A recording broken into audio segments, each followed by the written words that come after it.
Everyone, আসসালামু আলাইকুম। আমি দুষ্টুবুড়ির মাইয়াত বলছি চট্টগ্রাম থেকে। কেমন আছেন সবাই? আশা করি সবাই সুস্থ আছেন।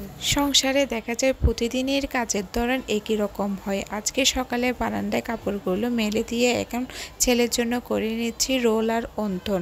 আজকে ওকে রোল আর অন্তন দিব, সাথে দিব গাজর আর কয়েকটা কিশমিশ। এগুলো আমি ফ্রোজেন করে রেখেছিলাম। প্রতিদিন সকালে চিন্তা থাকে ছেলেকে কি দিব, তাই আগে থেকে কিছুদিনের জন্য ফ্রোজেন করে রেখে দিয়েছিলাম। কয়েকদিন আগে এনেছিলাম এই গাজরগুলি, এগুলো আজকে ফ্রোজেন করে রাখবো।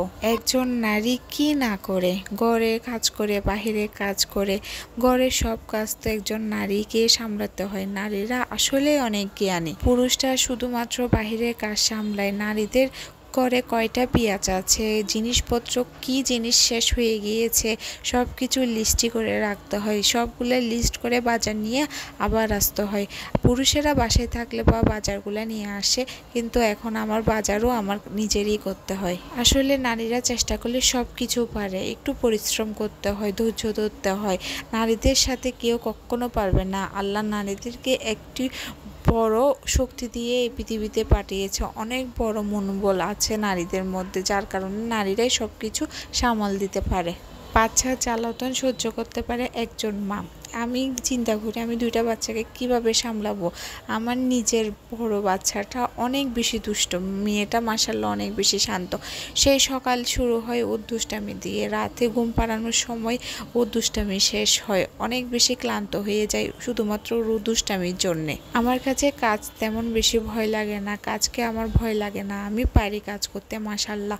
আমি সারাদিনই কাজ করে থাকতে পারবো যদি আমার মন মানসিকতা সব কিছু ভালো থাকে।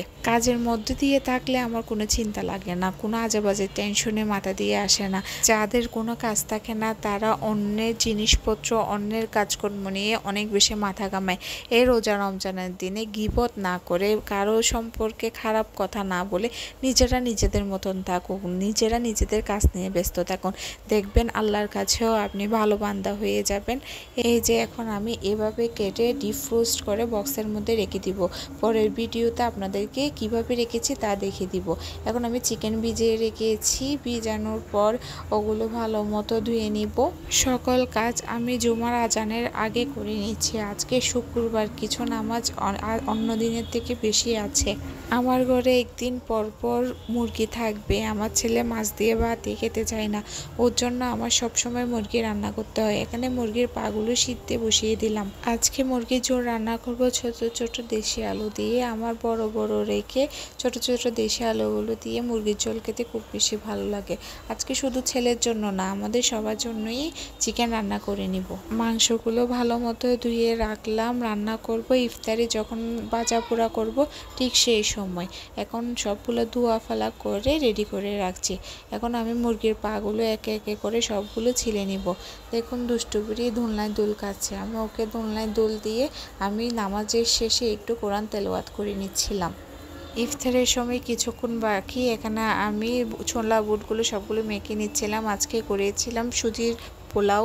সকলকে অসংখ্য ধন্যবাদ আমার ভিডিও দেখার জন্য। আমার পাশে থেকে আমাকে সাপোর্ট করে যাবেন। আজকে এই পর্যন্ত, আল্লাহ হাফেজ।